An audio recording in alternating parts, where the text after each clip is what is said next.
wabarakatuh. Shalom, Om Swastiastu, Namo Buddhaya, dan salam kebajikan.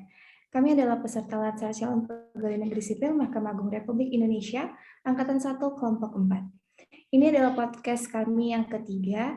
Sebelumnya kami akan memperkenalkan diri. Perkenalkan, nama saya Dian Febri Anggraini, formasinya analis perkara peradilan dan saat ini ditempatkan di Pengadilan Agama Tondano.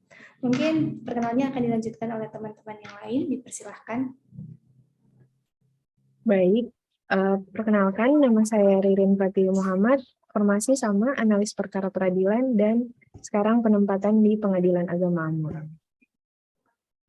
Terima kasih, nama saya Muhammad Andre Seva, formasi analis perkara peradilan untuk Satuan Kerja Pengadilan Agama Amurang. Baik, terima kasih. Nama saya Muhammad Iqlil Hilote. Saya formasi analis perkara peradilan dan kali ini ditempatkan di Pengadilan Agama Tahun. Terima kasih. Terima kasih. Perkenalkan, nama saya Mika Tombi, formasi analis perkara peradilan dan pada saat ini ditempatkan di Pengadilan Negeri Tahuna. Terima kasih.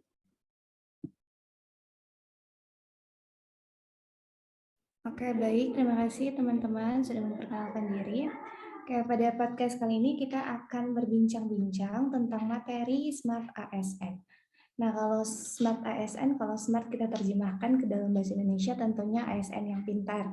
Tapi pintar dalam apa dulu? Jadi pintar dalam perubahan yang saat ini sedang terjadi, yaitu transformasi digital.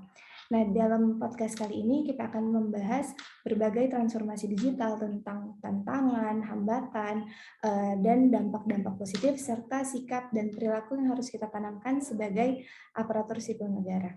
Jika sebelumnya kita sudah mendengar berbagai sosialisasi, berbagai wacana, upaya-upaya konkret untuk menjemput revolusi industri 4.0 sebagai transformasi digital, namun hal tersebut tidak berhasil. Nah, tetapi pada tahun 2019, COVID-19 yang datang tiba-tiba mengubah kehidupan dari sebelumnya yang mungkin bertatap muka dan sekarang serba digital. Jadi bisa saya sebut pandemi COVID-19 sebagai pahlawan digitalisasi.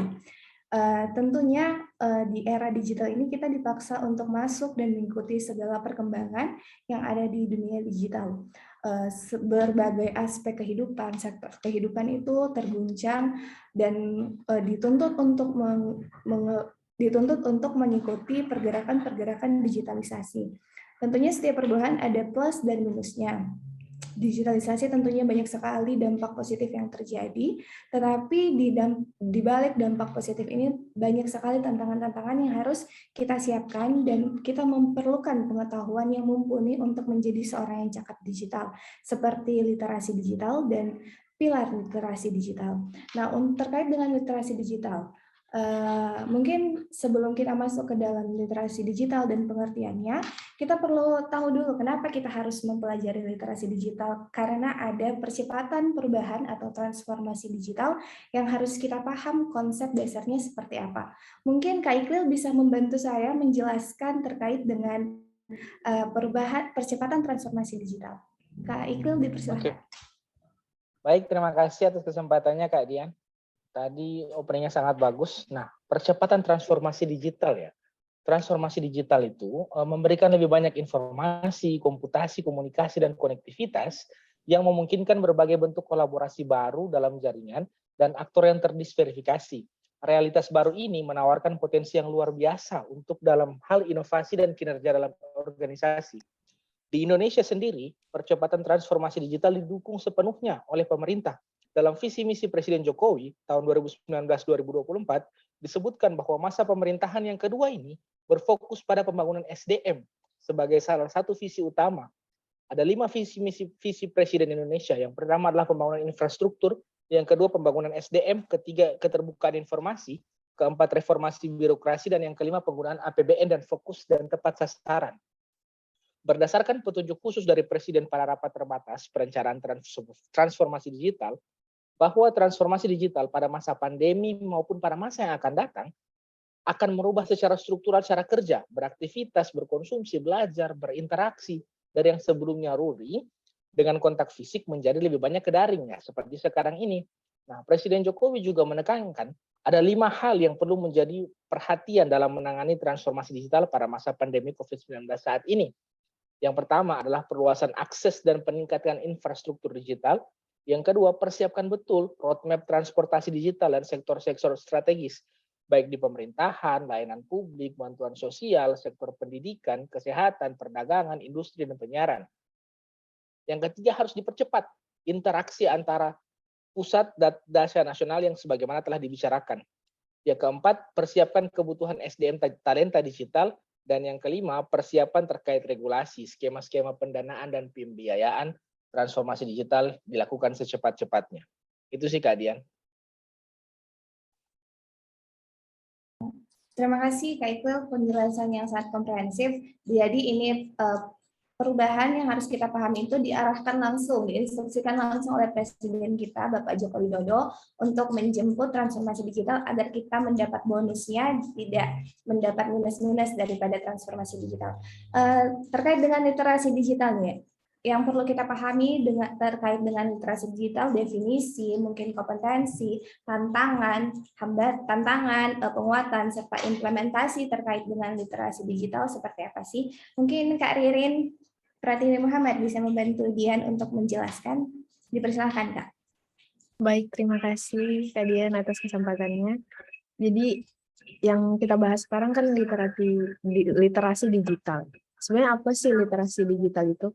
Literasi digital itu kalau sesuai pengertiannya adalah pengetahuan, kecakapan untuk menggunakan media digital atau alat-alat komunikasi, jaringan, atau dia tuh menemukan, mengevaluasi, menggunakan, dan membuat informasi serta memanfaatkan secara sehat, bijak, cerdas, cermat, tepat, dan patuh hukum, sesuai dengan kegunaannya itu. Atau singkatnya tuh literasi digital itu didefinisikan sebagai kemampuan untuk menggunakan teknologi informasi dan komunikasi. Seperti itu kalau dari definisinya. Sedangkan kalau dari kompetensi saya mengutip dari sumber tular nalar. Jadi kompetensi literasi digital itu terdiri dari 8. Yang pertama adalah mengakses. Mengakses tuh dalam hal ini mengeksplorasi media digital untuk mencari informasi, data, dan konten sesuai dengan kebutuhan. Yang kedua, mengelola informasi. Mengelola informasi itu seperti kita mampu mengambil data, informasi, dan konten yang ada di dalam lingkungan digital itu sendiri. Yang ketiga, mendesain pesan. Mendesain pesan itu mengembangkan dan memodifikasi informasi, data, dan konten untuk menjadi suatu pesan. Sedangkan memproses informasi adalah kita mampu melakukan verifikasi sumber data, informasi, dan konten digital. Yang kelima adalah berbagi pesan. Berbagi pesan itu mampu berbagi data, informasi, dan konten digital dengan orang lain melalui teknologi digital yang tepat. Jadi kita bisa memilih teknologi yang tepat untuk kita berbagi pesan, misalnya media sosial yang lain, Twitter, Instagram, dan lain-lain. Lalu keenam, membangun ketangguhan diri. Mampu mengembangkan diri lewat penggunaan media digital. Jadi hal ini berkaitan dengan diri kita sendiri, sesuai dengan passion yang kita ambil, minat, hobi, profesi, tapi masih dalam ruang lingkup digital. Yang ketujuh itu perlindungan data. Dalam kompetensi perlindungan data, kita mampu melindungi data dan privasi diri kita dalam lingkungan digital. Karena seperti yang kita tahu sendiri, sekarang data tuh apa-apa di internet cepat sekali tersebar. Nah, kita tuh harus mampu melindungi data dan privasi kita. Dan yang paling terakhir adalah kolaborasi. Kolaborasi itu mampu menggunakan media digital dan teknologi untuk membangun jejaring data secara daring atau secara online. Seperti itu. Oke, baik. Terima kasih Kak Ririn. Jadi kurang lebih literasi digital dan kompetensi digitalisasi ini teori-teori yang harus kita pahami, apa yang harus kita lakukan untuk menghadapi era digital, sikap kita seperti apa. Dan itu dipedemani di dalam literasi digital, seperti kalau dulu kan literasi kita anggap hanya buku dan lain sebagainya.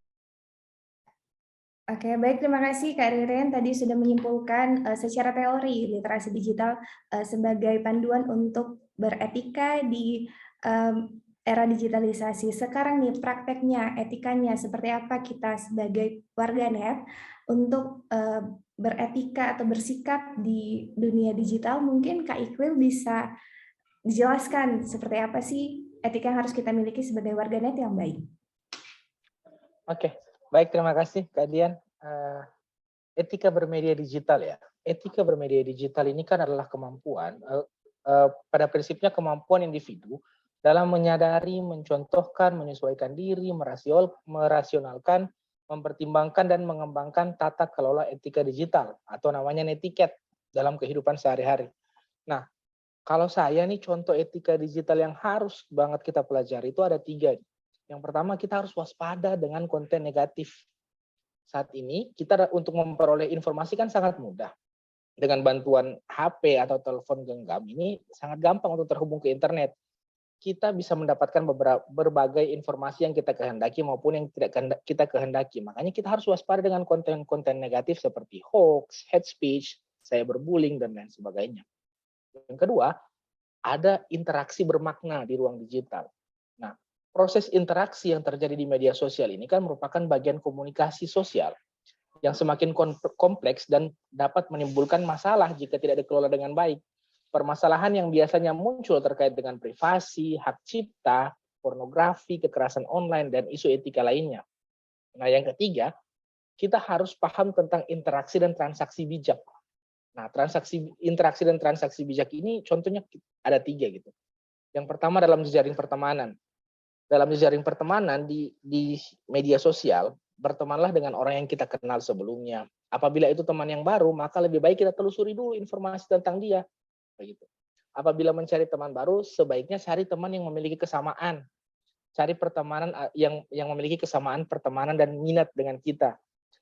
Terus bertemanlah dengan orang yang menggunakan identitas asli, jangan yang anonim-anonim. Nah, dalam aplikasi percakapan yang biasa kita gunakan sehari-hari, kita harus menjaga privasi satu sama lain, tidak memberikan nomor orang lain kepada siapapun tanpa izin. Apabila kita mengontak orang lain yang baru, yang pertama kali kita kontak, sebaiknya didahului dengan memperkenalkan diri dan menyebutkan dapat nomornya itu dari siapa. Apabila ingin membuat grup atau memasukkan seseorang dalam grup, maka sebaiknya menanyakan terlebih dahulu kesediaan seseorang itu untuk bergabung dalam grup. Nah, selanjutnya jangan meneruskan pesan atau forward bila pesan tersebut belum dapat dipastikan kebenarannya. Nah, terus etika bertransaksi di dunia digital. Kan di dunia digital kita sekarang sering sekali bertransaksi kan. Nah, kita harus kenali dengan baik seluruh fitur yang tersedia, fitur-fitur utama seperti kalau kita bertransaksi yang online, membeli begitu. Fitur-fitur yang perlu dipelajari. Nah, jika kita sebagai pelapak, kita harus jujur mendeskripsikan informasi mengenai produk yang kita jual, baik dalam bentuk tulisan, dalam bentuk gambar, foto produk. Kalau kita sebagai pembeli, kita harus baca betul-betul mengenai produk dalam platform yang kita beli dan teliti dan hati-hati, jangan sampai salah gitu. Nah, yang terakhir ada 2 hal yang penting saat berinteraksi di dunia digital. Pertama, penghargaan pada diri sendiri akan menjaga kepentingan kita di dunia digital. Kita akan bijak mengekspos diri melalui pesan yang kita buat dan bagikan. Kedua, penghargaan kepada orang lain. Bisa kita lihat contoh penerapan prinsip tersebut pada media sosial. Perkembangan media sosial yang awalnya untuk mempererat hubungan antar pengguna sekarang mulai bergeser. Ada pihak yang memiliki kepentingan ekonomi, politik, sara, sehingga ada baiknya kita memahami konten negatif dan mewaspadainya. Itu saja sih Kak Dian. Oke, baik. Terima kasih Kak Iqlil telah menjelaskan kepada kita untuk menjadi warganet yang baik. Nah, era digital ini juga membuat jati diri bangsa tuh mulai luntur karena mungkin mudahnya kita mengakses informasi di berbagai negara dan mudahnya juga kita terikut dengan budaya-budaya yang ada di luar sana. Nah, untuk mempertahankan budaya dan jati diri bangsa nih di era digitalisasi, bagaimana sih caranya Kak Jalu? Bisa bantu Dian untuk jelaskan kepada pemirsa. Baik, Kak Dian, terima kasih atas kesempatannya. Ya, seperti yang kita ketahui, di era digital ini merupakan masa di mana informasi itu dapat disebarluaskan dengan mudah dan cepat. Sehingga menggunakan teknologi digital yang terhubung dengan saluran internet, maupun yang mana sekarang ini bentuk adaptasi menuju era normal, menuju era yang baru, menuju dunia yang serba canggih. Tetapi di sini dengan semua kecanggihan dan mudahnya kita mengakses suatu hal, seni tradisi yang menjadi identitas bangsa Indonesia itu tidak boleh mati. Lalu bagaimana agar budaya bangsa di Indonesia itu justru dapat kita perkenalkan di era digital ini, yaitu dengan cara efektifnya seperti memanfaatkan teknologi digital untuk mempromosikan budaya Indonesia. Itu sangat mudah dilakukan, seperti halnya misalnya kita dapat berbagi cerita tentang keunikan yang hanya ada di daerah tempat tinggal kita atau tradisi-tradisi yang hanya dilakukan pada hari tertentu. Lalu kemudian kita bisa menceritakan dengan tujuan agar teman-teman kita yang berbeda pulau, bahkan yang berbeda negara, itu untuk mengetahui keberagaman budaya yang dimiliki setiap daerah yang ada di Indonesia. Lalu kita juga bisa menawarkan produk yang hanya terdapat di daerah tempat tinggal kita kepada seluruh masyarakat, tidak hanya ada di Indonesia tetapi di dunia. Cara tersebut menurut saya merupakan cara yang efektif untuk memperkenalkan budaya yang mungkin asing bagi sebagian orang. Sehingga pada intinya kita bisa melihat suatu era digital ini sebagai suatu kesempatan untuk mempromosikan budaya dan kesenian bangsa Indonesia, dan kita lebih cinta terhadap budaya bangsa dan bisa memanfaatkan di era digital ini. Seperti itu Kak Dian.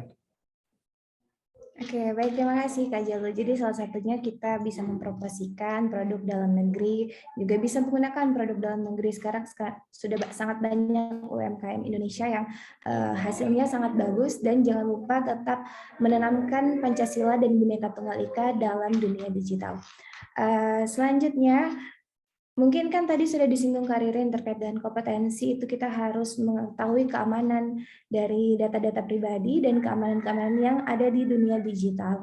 Sekarang kan marak tuh terjadi data pribadi bocor dan hacker dan lain sebagainya. Nah Kak Mika, gimana sih caranya biar kita bisa tetap aman di dalam dunia digital? Mungkin Kak Mika bisa jelaskan, dipersilahkan Kak. Baik, terima kasih atas kesempatan yang diberikan. Ya, kita tahu bersama bahwa pada saat ini dunia digital ini sangat bebas. Oleh sebab itu, dengan kebebasan dari dunia digital ini, kita harus mengamankan privasi kita. Adapun pengertian awal dari keamanan dunia digital ini adalah kemampuan seseorang individu di dalam mengenali, mempolakan, menerapkan, menganalisis, menimbang, dan meningkatkan kesadaran terhadap dunia digital yang ada. Terdapat banyak cara bagi kita semuanya untuk dapat meminimalisirkan terjadinya hal-hal negatif. Karena hal-hal negatif inilah yang harus kita hindari untuk keamanan media sosial atau dunia digital yang kita punya sendiri, dengan cara yaitu melindungi jejak digital kita. Salah satu yang paling sederhana adalah dengan selalu menyempatkan untuk membaca syarat dan ketentuan aplikasi yang kita gunakan. Karena itu sangat berpengaruh dalam kita menggunakan alat atau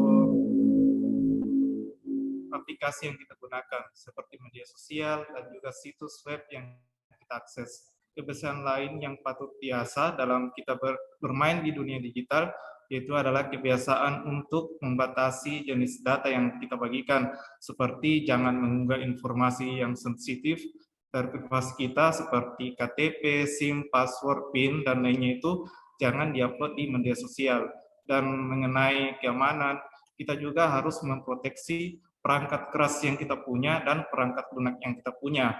Cara kita memproteksi perangkat keras itu yaitu dengan memberikan kata sandi, fingerprint authentication, dan face authentication.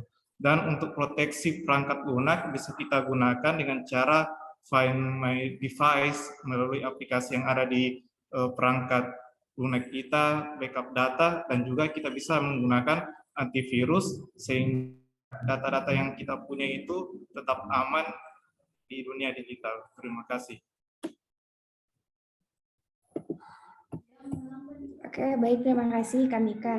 Jadi kesimpulannya transformasi digital saat ini sangat memudahkan umat manusia dalam berbagai aspek kehidupan. Seperti yang kita rasakan saat ini, biasanya kan kita kalau latsar bertemu langsung selama 3 bulan dan lain sebagainya, tapi sekarang dimudahkan dengan adanya transformasi digital, kita bisa via Zoom, dan podcast juga bisa via Zoom, Kak Irin di Amurang, Kak Ikil dan Kak Mika di Tahuna, Kak Jalu juga di Amurang, tapi kita bisa bertemu di dalam digitalisasi seperti saat ini. Jadi transformasi digital juga mempunyai hambatan-hambatan jika kita tidak mempunyai pengetahuan yang mumpuni tentang transformasi digital. Oleh karena itu kita harus memperkuat literasi dan pilar-pilar digitalisasi seperti yang sudah dijelaskan oleh teman-teman saya tadi. Mungkin itu podcast kita pada episode ketiga kali ini. Sampai bertemu di podcast selanjutnya. Wassalamualaikum warahmatullahi wabarakatuh. Shalom, Om Santi Santi, Om Namo Buddhaya, dan salam kebajikan. Bye-bye.